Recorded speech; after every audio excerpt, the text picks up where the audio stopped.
Well, I'm still working on my coronavirus paintings, and both of them actually, well, three of them. One of them's just out of sight.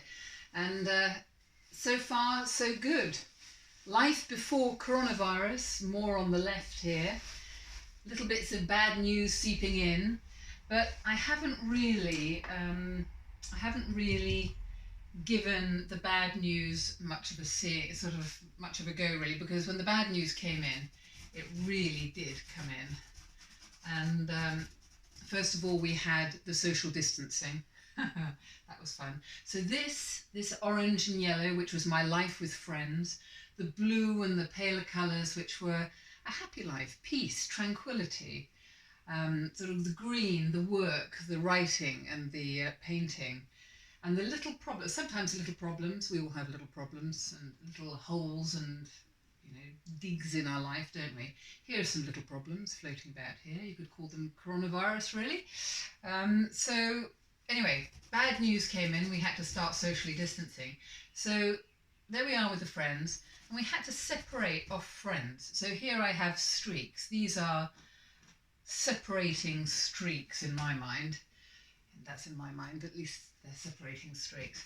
But the news about coronavirus sort of began to be the only thing that was on television or radio.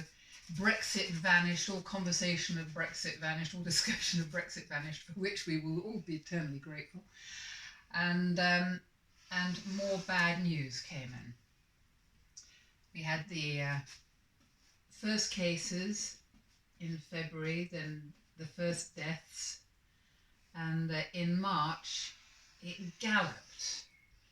So it curtailed freedom. And here we are with the core bad news. So no friends after this. Friends are being now cordoned off. And God knows when we'll actually see them again, other than through Skype and Zoom and WhatsApp. And it's not the same for me. We have lousy reception here. I paid for a lovely broadband package, more powerful broadband. I have a booster, sat by the broadband router the other day for a Zoom conversation with some dear friends, only to find that they'd frozen on the screen and we ended up on the telephone. And so I wasn't impressed, but it was 8:30 at night. I suppose everybody was doing it.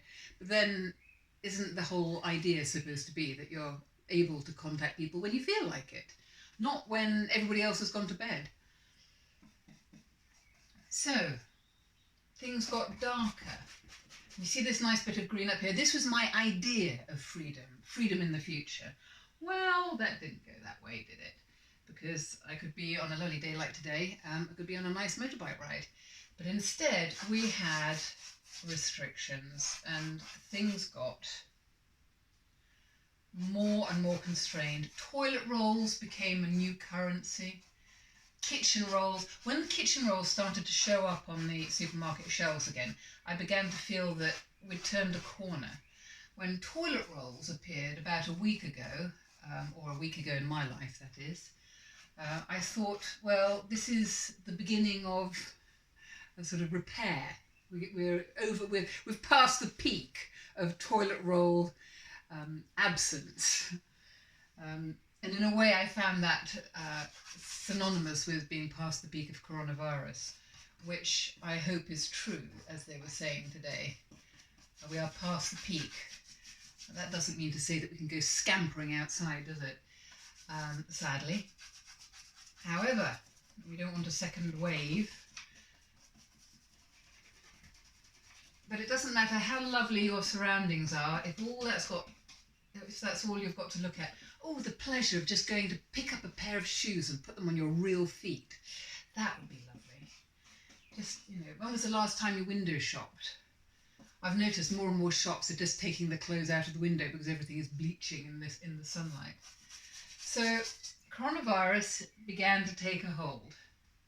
And this painting is about going from relative freedom to virtually none. I say virtually none. Actually, we're very lucky. It could be worse. we could be in Spain or Italy, and that wouldn't be good. Even worse, we could be in Wuhan.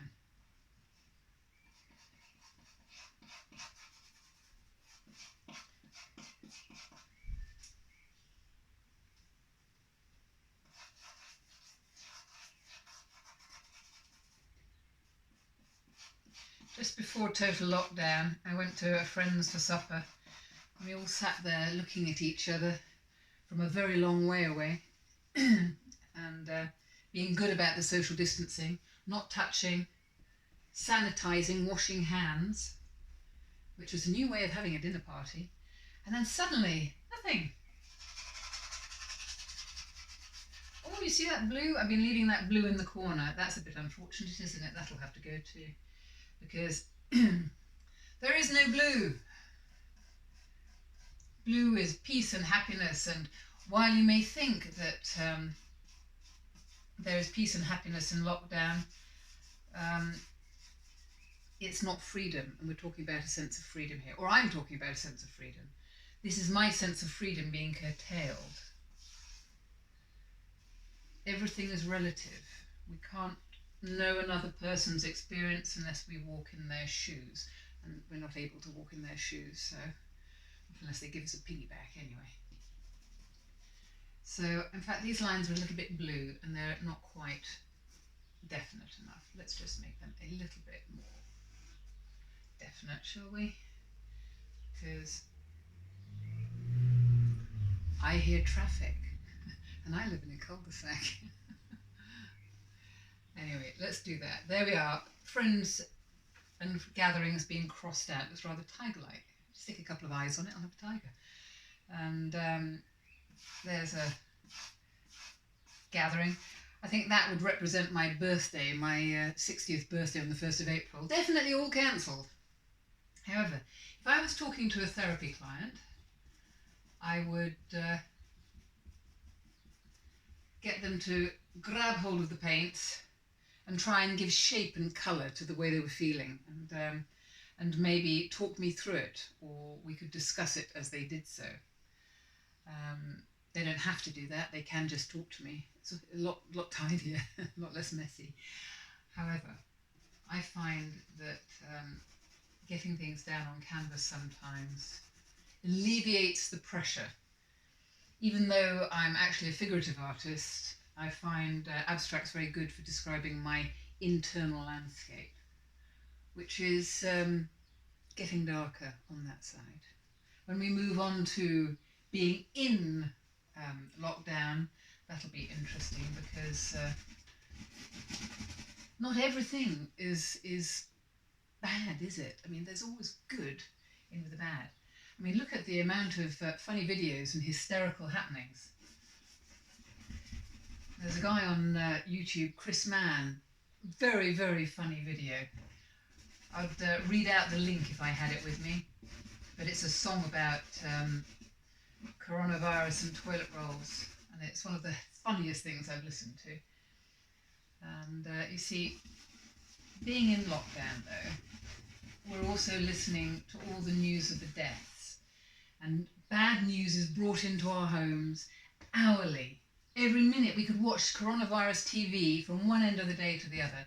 So sadly, however happy we are at home, we can only be aware of all the people working in the NHS, all the people working in the supermarkets, all the people working on the buses and on the trains, all the people who keep us going, the postmen, and the risks they take, and the people who've lost relatives, husbands, wives, you know, loved ones. And so happiness is always tempered with great sorrow, and vice versa. Great sorrow has moments of happiness and joy. Life is all about light and shadow. It's never all one thing or all another, unless we want to make it that way, in which case we have to work at it quite hard. We have to work at it quite hard to make it all miserable, as we have to work at it quite hard to make it all happy. I'm rambling now. Probably time to turn this off. Anyway, I should be going back to this painting, and I'm just going to do a couple of, let's have a look at this. Okay, How did I feel about being chopped off from my friends? Pretty black, actually. I'm going to work on the black while you're not looking. Anyway, thanks for watching.